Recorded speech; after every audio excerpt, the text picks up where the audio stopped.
एक बार फिर से आप सबका वेलकम किया जाता है। आज हम पढ़ेंगे यूनिट वेक्टर्स। अगर मैं आपसे कहूँ कि मेरे पास एक वेक्टर है in the direction of x axis और सपोज इसका मैग्नीट्यूड जो है वो 1 2 3 4 5 पॉजिटिव वेक्टर है और इसका मैग्नीट्यूड 5 मीटर पर सेकंड है इन एक्स डायरेक्शन। सही है। तो मैं आपसे कहूँ आप इसको सेपरेट करके लिखें, सेपरेट करके इस पार्ट को यहां से यहां तक के पार्ट को ड्रॉ करें। ठीक है। तो इसकी डायरेक्शन किस तरफ होगी? इसकी भी डायरेक्शन अलोंग एक्स एक्सिस ही होगी। ठीक है, क्योंकि ये तो इसका पार्ट है और इसका मैग्नीट्यूड कितना होगा? इसका मैग्नीट्यूड होगा 1 मीटर पर सेकेंड। अगर मैं 1 मीटर पर सेकेंड के इस तरह से 5 यूनिट्स को, ये जो 5 यूनिट्स है इनको आपस में ज्वाइन करता हूं तो मुझे ये पूरा कंप्लीट वेक्टर मिल जाता है जिसका मैग्नीट्यूड 5 मीटर पर सेकेंड है। तो हम इस स्मॉल पार्ट को, इसी पार्ट को हम कहते हैं यूनिट वेक्टर और इसको रिप्रेजेंट करते हैं उसी सिंबल से जिसमें वेक्टर है उसके ऊपर एक कैप बना। ये रिप्रेजेंटेशन ऑफ यूनिट वेक्टर समझ आ गया होगा आपको। यूनिट वेक्टर हैव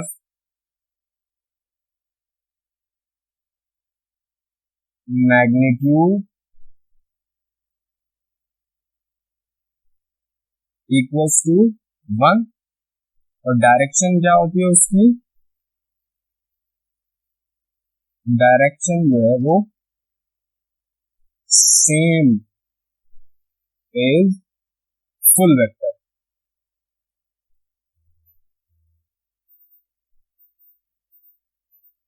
सही है। हमारे पास वेक्टर v था, इसका मैग्नीट्यूड 5 मीटर पर सेकेंड और हमारे पास यूनिट वेक्टर था, इसका ऊपर हमने देखा है यूनिट वेक्टर, इसका मैग्नीट्यूड 1 मीटर पर सेकेंड। तो मैं ये कह सकता हूँ complete vector is equal to unit vector multiply by magnitude of full vector.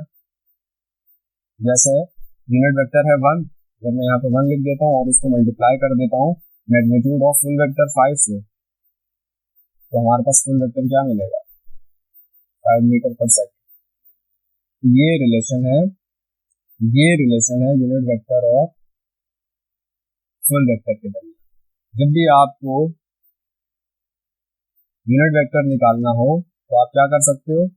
Vector divided by magnitude of vector, तो आपको यूनिट वेक्टर मिल जाएगा। और अगर आपको मैग्नीट्यूड ऑफ वेक्टर निकालना है तो आप क्या करोगे? Vector divided by unit vector, तो इससे आपको क्या पता चल जाएगा? मैग्नीट्यूड ऑफ वेक्टर पता चल जाएगा। अब हम देखेंगे यूनिट वेक्टर इन कार्टेशियन कोऑर्डिनेट सिस्टम। सपोज ये हमारे पास कार्टेशियन कोऑर्डिनेट सिस्टम है, ये एक्स एक्सिस है और ये वाई एक्सिस। हमारे पास एक वेक्टर है इस डायरेक्शन, वेक्टर है ए। तो क्या मैं इसके दो कोऑर्डिनेट्स बता सकता हूँ, एक्स कोऑर्डिनेट और वाई कोऑर्डिनेट? बिल्कुल बता सकता हूँ। इसका एक्स कोऑर्डिनेट, ये इसका एक्स कोऑर्डिनेट है, यहाँ से लेके यहाँ तक का डिस्टेंस, और यहाँ से लेके यहाँ तक का ये इसका वाई कोऑर्डिनेट। सही है। तो इसका मतलब है इस वेक्टर ए के दो कोऑर्डिनेट्स है, एक कोऑर्डिनेट है एक्स डायरेक्शन में और एक कोऑर्डिनेट है वाई डायरेक्शन में। तो एक्स कोऑर्डिनेट का अपना यूनिट वेक्टर होगा?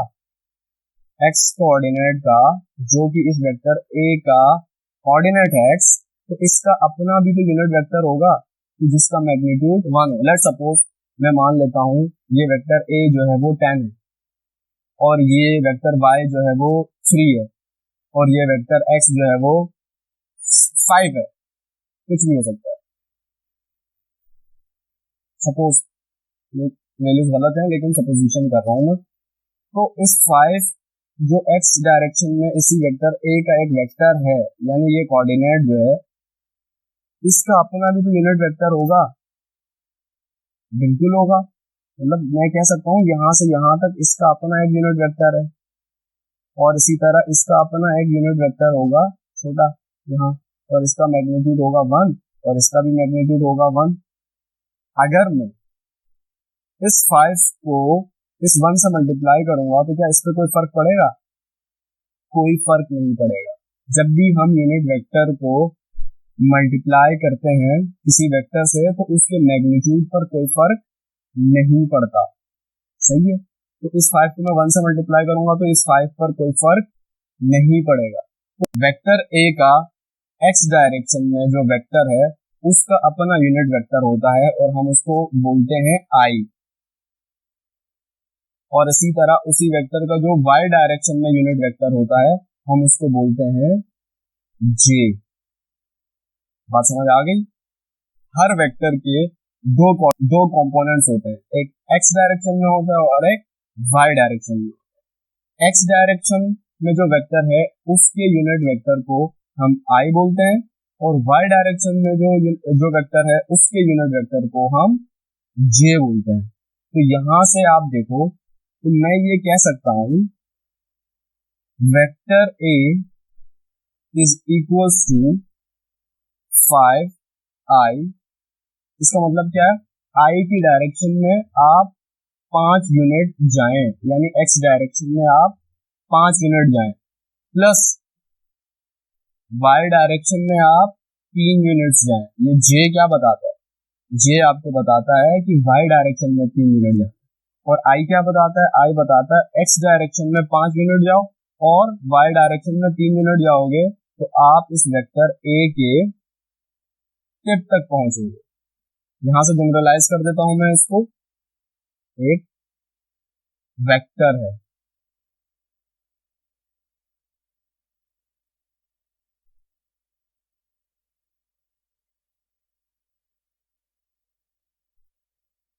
तो उसका जो ये वाला कोऑर्डिनेट होगा ये x होगा और ये वाला कोऑर्डिनेट यहां तक का डिस्टेंस y होगा। तो इसके कोऑर्डिनेट्स क्या होंगे? x, y। x की वैल्यू कुछ भी हो सकती है, y की वैल्यू कुछ भी हो सकती है। इस x डायरेक्शन में जो यूनिट वेक्टर है हम उसको क्या बोलेंगे? i, और इस y के डायरेक्शन में जो यूनिट वेक्टर है हम उसको बोलेंगे j।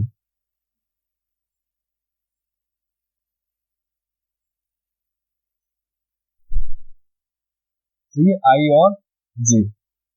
तो हमारा कंप्लीट वेक्टर, सपोज ये वेक्टर जो है वो a है, तो हमारा complete vector a is equals to क्या? x। इसका मतलब है आप i की डायरेक्शन में x यूनिट मूव करें। यूनिट वेक्टर अमूमन हमें डायरेक्शन देने के लिए इस्तेमाल होता है, उसका मैग्नीट्यूड तो 1 होता है, किसी भी चीज से 1 को मल्टीप्लाई करो तो वो चीज हमेशा वही रहेगी। तो यूनिट वेक्टर को भी किसी से मल्टीप्लाई करते हैं तो उसका मैग्नीट्यूड पे कोई फर्क नहीं पड़ता। यूनिट वेक्टर इफेक्ट करता है डायरेक्शन पे। तो यहाँ पर इसका मतलब है कि x डायरेक्शन में, यानी i की डायरेक्शन में मतलब है x एक्सिस की डायरेक्शन, आप i यूनिट मूव करें, प्लस y की डायरेक्शन में यानी j की डायरेक्शन में y यूनिट मूव करें, सही है?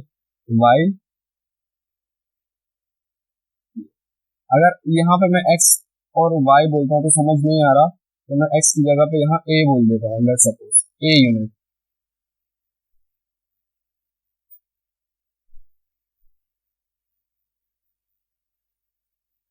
ए यूनिट, वाई को बी बोल दो, ए कॉमा बी। तो हमारे पास ये फॉर्मूला क्या हो जाएगा, vector A is equal to A I, यानी आई की डायरेक्शन में ए यूनिट मूव करना है, यानी आई की डायरेक्शन में मतलब है एक्स की direction, plus B multiply by J, J मतलब वाई की डायरेक्शन में आपको बी यूनिट मूव करोगे तो इस वेक्टर तक पहुंच जाओगे।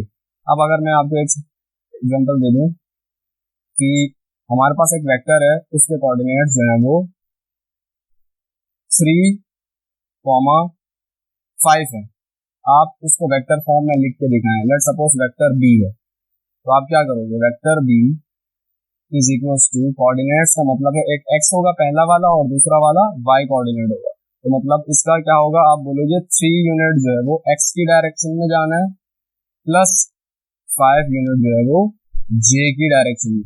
इसी तरह मैं एक और दे दूं कि हमारे पास एक वेक्टर है, उसके कोऑर्डिनेट जो है वो -5,8 है, इसको वेक्टर फॉर्म में लिख के दिखाओ। सपोज ये वेक्टर है सी, तो आप क्या करोगे, vector C is equal to -5 I, यानी अब इसका क्या मतलब है, इसका मतलब है आपको आई में इस वाले डायरेक्शन में नेगेटिव की डायरेक्शन में 5 यूनिट मूव करना है और फिर प्लस 8 जे, तो आप जो है वो 8 जे का मतलब है दोबारा 5 यूनिट यहाँ मूव किया, करने के बाद आप 8 यूनिट ऊपर मूव करेंगे तो आप वेक्टर तक पहुंचेंगे। ये वेक्टर लेट सपोज यहाँ तक पहुंच गए, तो ये वो वेक्टर है जिसको आपको यहाँ पे बताया गया, ये वेक्टर, ठीक है। अभी तो हमें यहाँ पर ये एक्स एक्सिस और ये वाई एक्सिस पता चल गया है। एक और एक्सिस होता है जो इनके परपेंडिकुलर जेड डायरेक्शन कहलाती है, तो जो जेड डायरेक्शन में यूनिट वेक्टर होता है हम उसको बोलते हैं के, सही है, उसको हम के बोलते हैं। अगर मैं आपको दे दूं, हमारे पास एक वेक्टर है, उसके कोऑर्डिनेट्स 3,4,5 है, आप इसको लिख के दिखा, तो आप इसको लिख लोगे कि भाई लेट सपोज इसको हम बोलते हैं F vector, F vector is equal to I की डायरेक्शन में 3 यूनिट प्लस जे की डायरेक्शन में 4 यूनिट प्लस जेड की डायरेक्शन में 5 यूनिट, तो आप ये वेक्टर हो गया, सही है। तो यहाँ तक मेरे ख्याल से बात समझ आ गई होगी कि कोई भी वेक्टर है तो हम उसका यूनिट वेक्टर बता सकते हैं। यूनिट वेक्टर को कार्टेशियन कोऑर्डिनेट सिस्टम में भी हम बता सकते हैं। कार्टेशियन कोऑर्डिनेट सिस्टम में जो यूनिट वेक्टर एक्स डायरेक्शन में होगा हम उसको आई बोलेंगे, जो वाई डायरेक्शन में होगा उसको जे बोलेंगे और जो जेड डायरेक्शन में होगा उसको के बोलेंगे। और जब आपको उसके कोऑर्डिनेट्स पता होंगे, यूनिट वेक्टर्स कोऑर्डिनेट्स पता होंगे, तो आप वेक्टर का मैग्नीट्यूड भी निकाल सकते हो। Magnitude of vector is equal to under root of X I का स्क्वायर प्लस वाई जे का स्क्वायर प्लस जेड के का स्क्वायर। क्या मतलब है, मतलब है कि ये वेक्टर एफ आपको वेक्टर फॉर्म में, इसका मतलब है आपको एक्स डायरेक्शन में इतना मूव करना है, वाई डायरेक्शन में इतना मूव करना है, जेड डायरेक्शन में इतना मूव करना है। तो अगर मैं तुमसे बोलूं कि डायरेक्ट ओरिजिन से उस पॉइंट तक, इस वेक्टर के टिप तक कैसे पहुंचा जाए, वो डिस्टेंस कितना होगा, तो आप क्या करोगे, यहाँ पे 3 का स्क्वायर कर दोगे, 4 का स्क्वायर और 5 का स्क्वायर, उनको ऐड कर दोगे, उसका रूट निकालोगे तो आपको डायरेक्ट डिस्टेंस पता चलेगा। तो यहाँ पे बता देता हूँ, लेट सपोज ये 2D में देखते हैं, ये वेक्टर है और इसके जो ये कोऑर्डिनेट्स हैं ये 2,3 है, कोऑर्डिनेट्स 2,3 है। तो इसका मतलब है एक्स डायरेक्शन में आपको 2 मूव करना है और वाई डायरेक्शन में 3। मैं पूछूं ये वाला डिस्टेंस बताओ, डायरेक्ट डायरेक्ट जो मैं यहाँ कैसे पहुंचूंगा, कितना है ये वाला डिस्टेंस, तो आप ये बताओगे कैसे। लेट सपोज ये आर है, तो R distance is equal to under root 2 का स्क्वायर प्लस 3 का स्क्वायर, ये वाला डिस्टेंस आप डायरेक्ट बता दो, ठीक है। तो इसी का मैंने ये फॉर्मूला लिखा है जो यहाँ पर लिखा है कि आपको जब कोऑर्डिनेट्स पता है 3 डायमेंशन में भी 3D में भी आपको कोऑर्डिनेट्स पता है तो आप वेक्टर का मैग्नीट्यूड इस फॉर्मूले को यूज करके निकाल सकते हैं। इसको अपने पास नोट डाउन कर लो, फिर इंशाल्लाह अगली क्लास में मिलते हैं। तब तक के लिए बाय।